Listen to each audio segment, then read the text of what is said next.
اللہ پاک کا ذکر کرنا اس کی رضا حاصل کرنے کا ذریعہ ہے، اس کی برکت سے اللہ پاک کا قرب نصیب ہوتا ہے، اللہ پاک کی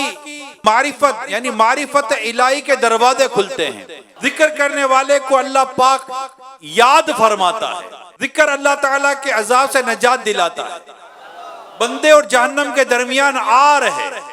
ذکر کرنے والا قیامت کے دین کی حسرت سے محفوظ ہو جاتا ہے، ذکر کرنے والا خود بھی سعادت مند ہوتا ہے اور اس کے ساتھ بیٹھنے والا بھی سعادت سے سرفراز ہوتا ہے۔ کثرت سے ذکر کرنا بدبختی سے امان ہے،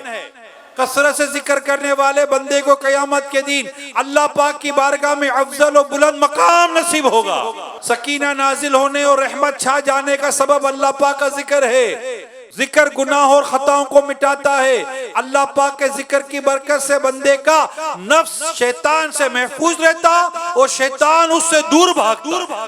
مشکلات آسان ہوتی اور تنگیاں دور ہوتی ہے ذکر کرنے کی برکت سے۔ دل کی حیات کا سبب ہے ذکر اللہ، دل و بدن کو مضبوط کرتا ہے ذکر اللہ، چہرے اور دل کو منور کرتا ہے ذکر اللہ، دل اور روح کی غذا ہے ذکر اللہ، دل کا زنگ دور کرتا ہے ذکر اللہ، دل کی سختی ختم کر دیتا ہے ذکر اللہ، بیمار دلوں کے لیے شفا کا باعث ہے ذکر اللہ، ذکر کرنے والا زندہ کی طرح ہے اور نہ کرنے والا مردہ کی طرح۔ ذکر آسان اور افضل عبادت ہے، ذکر کرنے سے اللہ تعالیٰ کی اطاعت پر مدد ملتی ہے،